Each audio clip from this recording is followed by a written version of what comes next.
The circle C has equation x squared plus y squared plus 6x minus 4y minus 14 equals 0. Now they want us to find the coordinates of the center of the circle and its exact radius. Now guys, yeah, every time you got a circle equation, always think of this equation, yeah?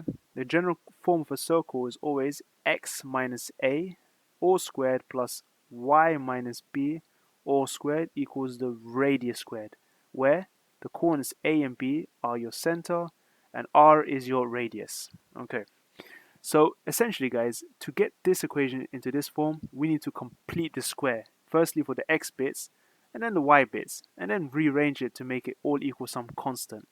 So let's do it, yeah? I'm going to go ahead and pull this equation down a bit. So looking at x squared plus y squared plus all of that, I'm going to deal with x squared plus 6x. So to complete the square, the key objective is to always half the coefficient of x and you get 3. So you should get x plus 3 wrapped up in a square. And then for the next bit, for the y bit, you got 4, so half of 4 is 2. So you got y minus 2 wrapped in a square. And now, before we get to the minus 14 bit, we're now going to subtract what we just halved, yeah? So we're going to subtract 3 squared and subtract 2 squared. It doesn't matter if it's plus or minus because you still get the same result. And then we copy the rest, which is minus 14 equals 0. And yeah, it looks like we're pretty much done here, guys. Now all you do is just move this to the other side. So therefore, x plus 3 squared plus y minus 2 squared, guys, has to equal 27. So looking at the original equation, 27 equals r squared, meaning the radius r is root 27. And the center of the circle, again, has to be in minus a minus b form. That means a is going to be minus 3. So the center would be minus 3. And positive 2. And that's it, guys. That's your part A done. Okay, for part B, it says that the line with equation y equals k, where k is a constant, is a tangent to C.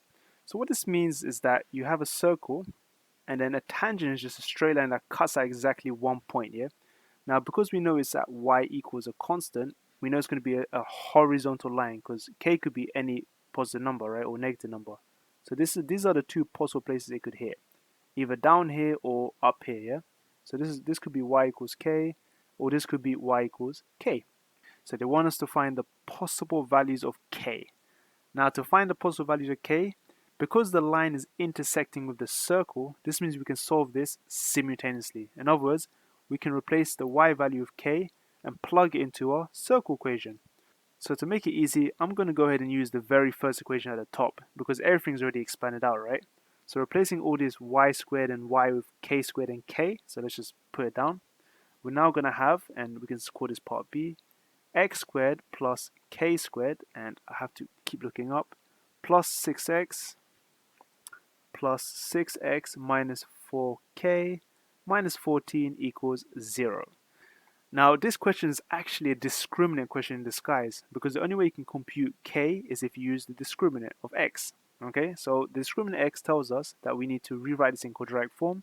Well, we got x squared plus 6x, and now we have a massive constant of k squared minus 4k minus 14, and that's going to equal 0. So using the definition of the discriminant, the formula is b squared minus 4ac equals to 0, right? Where b is going to be the 6, the coefficient of x, a is the coefficient of x squared, so 1, and c is basically all of these lot. So substituting that back in, guys, you're going to have 6 squared, which is 36, minus 4 times 1 is 4 times k squared minus 4k minus 14 equals 0.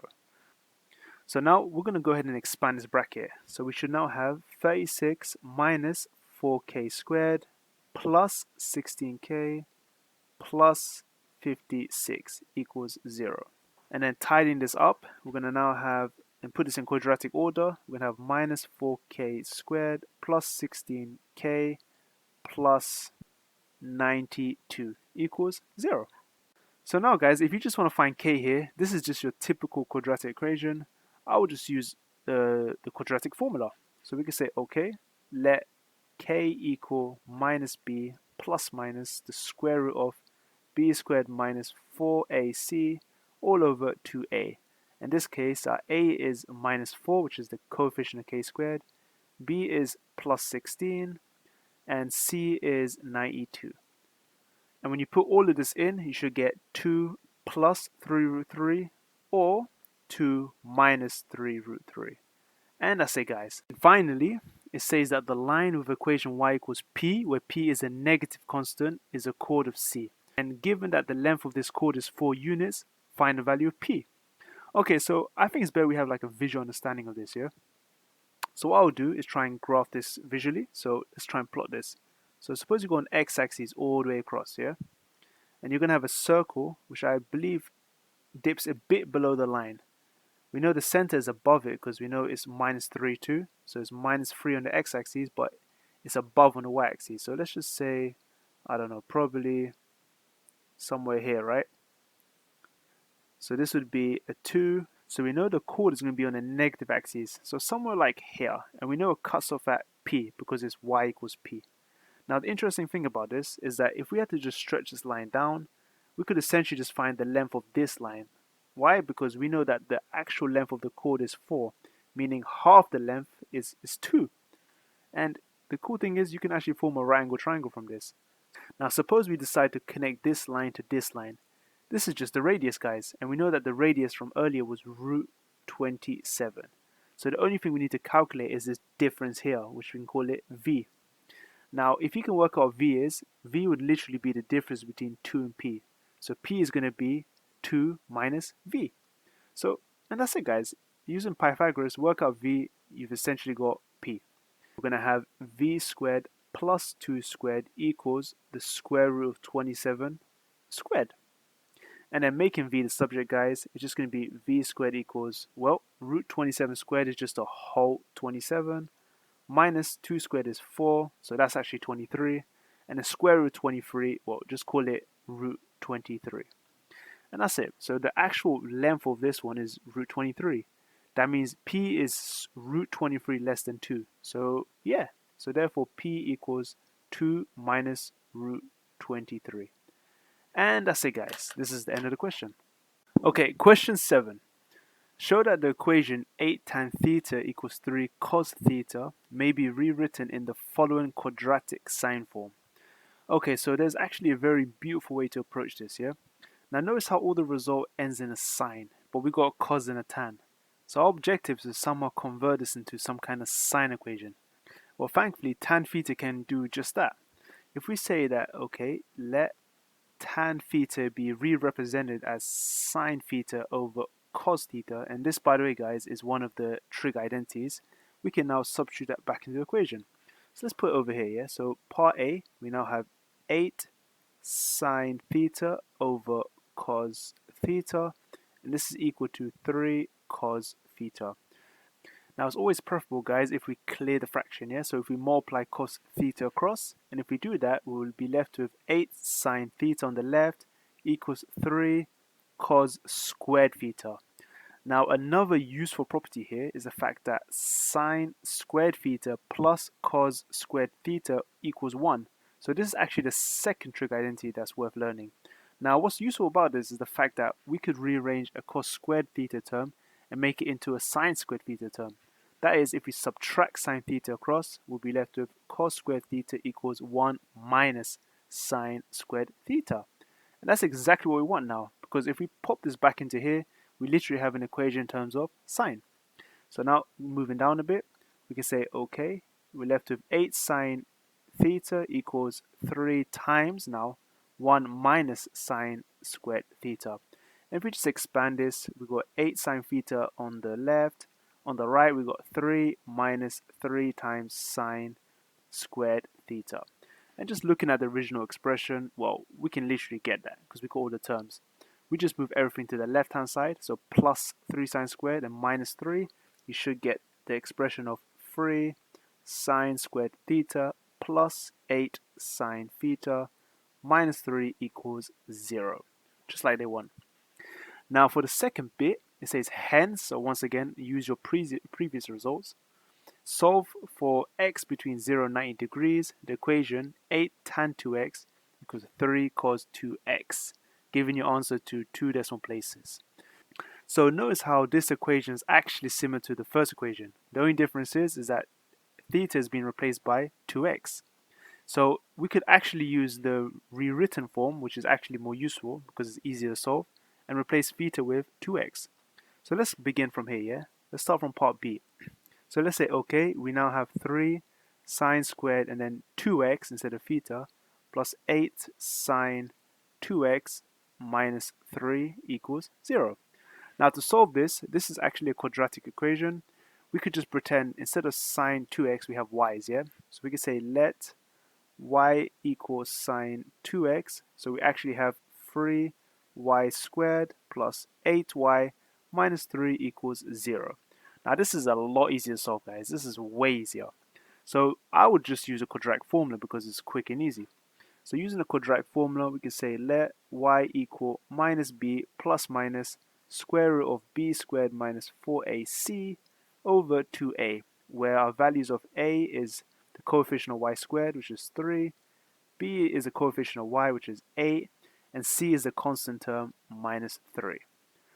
So guys, just replace all the letters with the true values, and once you do that, you should get y values of a third or y equals minus 3. And these are actually the same as, now if we just replace y with sine 2x, yeah, these are actually the same as, so therefore sine 2x equals either a third or sine 2x equals negative 3. So sine inversing the first result and making sure your calculator is set in degrees mode, you should get a 2x result of 19.47 degrees. However, if you sine inverse this one, you would actually get a math error. And the reason behind this is because you can only sine inverse values between -1 to +1. So technically, -3 is outside the range. That's why it doesn't make sense. So at this stage now, we go back to our interval and we ask ourselves what kind of x values do we need. We need answers between 0 and 90, yeah? Now we have one set of answer. I mean, we could actually get the result, but my advice, guys, never divide by 2 yet. The reason being is because you need to firstly find all the sign results, yeah? Now to get additional sign results, I recommend using the cast diagram, yeah, which is CAST. Because we're using sign, we're interested in the S part. And we always use the A because A means all and it's always for positive results like we just got. So to use this properly, what I do is we always label 19.47 in both of these quadrants. So put an angle here, and it's always towards the x-axis, yeah? And so this is going to be worth 19.47 degrees, and this angle's width is also 19.47 degrees. And the way we actually compute this is that we actually start from the right hand side, so this is actually a 0 margin, and we go all the way around until we hit the next one here. So what this means is that we traveled an angle of approximately 180 less than 19.47. So actually that's the other result. Our result would be 180 minus 19.47 degrees. But this is for 2x, right? And of course, the first result is just from 0 to 19.47, which we have. Now that means to get the actual value of x, we just got to half both these answers. So we say, okay, therefore x is going to be 19.47 over 2, or x is going to equal the other one, 180 minus 19.47 over 2, and this should give us 9.74 degrees, or 80.26 degrees. And that's it, guys. So an arithmetic series has first term a and common difference d. Prove that the sum to n terms of the series is this formula here. Okay, so to prove the sum of any arithmetic series, we firstly got to start with how the sum actually looks like. So the way I do this, guys, yeah, I'll firstly try and define how I'd work out the sum firstly, yeah. Well, we always begin with the first term a, yeah. So suppose you got first term a, and then you need to add up the second term, right? Well, the second term is calculated after you added a common difference d. So we can say that the second term is a plus the extra difference d. Well, this is the first two terms. How about third term? Well, it's going to be, of course, this result here, which is a plus d, and then you're going to add another d, so it's going to be a plus 2d. So once we keep on adding loads and loads of results, if we want to add up all the way to, let's say, n terms, yeah? So this is basically Sn. We're going to keep on adding until we get to a plus n minus 1d, yeah? Because if you think about this is the first term u1, this is the second term u2, third term u3, n minus 1d has to be un. So this is all good, guys, but however, this one equation is not enough to actually prove the sum. And the reason why is because we need a second equation. Now, another equation we could write is actually the same equation, ironically. But the only difference is, instead of writing it upwards in ascending order, we're going to write it in descending order, starting from un, yeah? So this would be un plus un minus 1 plus dot dot dot, and we're going to go all the way down to u3 plus u2 plus u1. So let's go ahead and add this result to this result, yeah? What we're actually going to have here is Sn plus Sn is 2 lots of Sn's. Well, a plus un, and we know what un is a plus n minus 1d. We're going to have 2 a's, because it's 2a plus n minus 1d. And then if we just go straight to the last one for convenience sake, so just write plus dot dot dot plus. If we do un plus u1 again, that's going to be another 2a plus n minus 1d. And well, if we did any other term in the middle, we'll also get 2a plus n minus 1d. Now the question is, how many of these do we actually have? Well, technically, if we look at it this way, we had the first term and went all the way to the mth term. We actually have n lots of these, yeah? So there's actually n lots of 2a plus n minus 1d's. So that means we now have n lots of 2a plus n minus 1d. And that all equals 2Sn. So conveniently, divide this by 2, you're now going to get n over 2 times 2a plus n minus 1d. And that's the proof done. And now for part 2, it says that sequence u1, u2, u3 dot dot dot is given by this expression here. Find the value of u5. Well, to use this formula, it just means that when n equals 5, so just plug in n when it's 5, you just get u5. So u5 is just literally 5 times 5 plus 3 times minus 1 to the power of 5. And then put this in the calculator, you should get 22.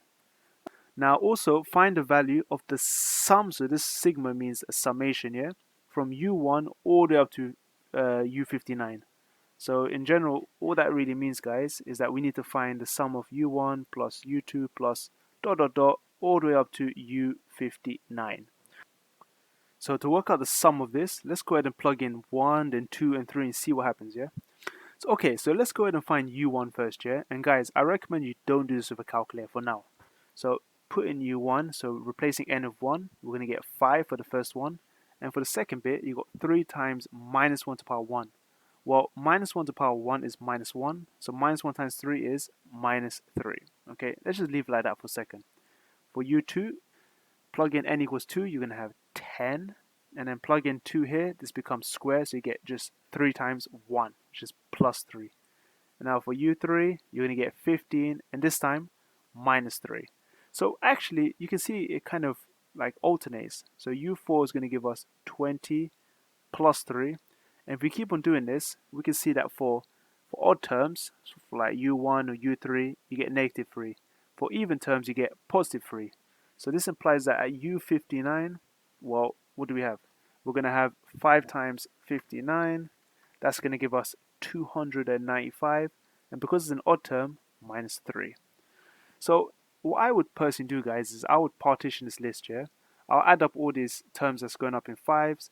And then I'll add up these terms separately that's alternating between minus and plus 3s, yeah?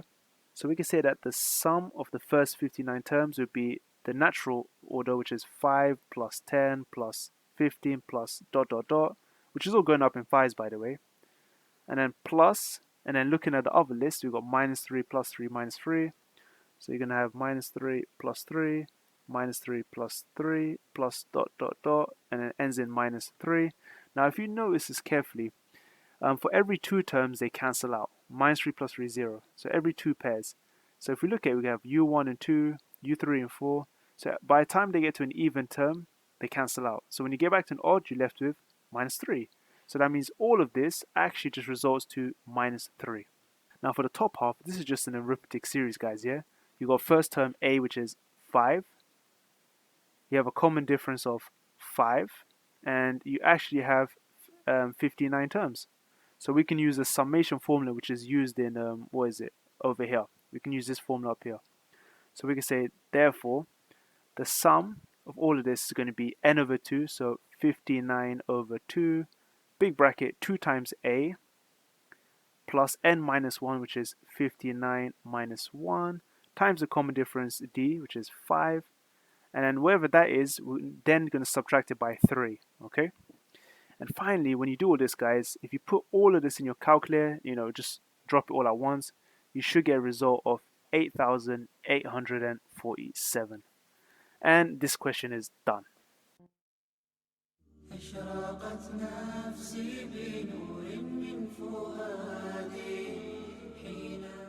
I just want to thank you guys for coming to this end of my channel, and if you've enjoyed the content so far, just go into my channel page, hit the subscribe button and hit the bell for more notifications, and if you want, you can do personalize or all, and that way you won't miss any future maths or educational videos. Anyway guys, thank you for watching and see you next time. Ciao.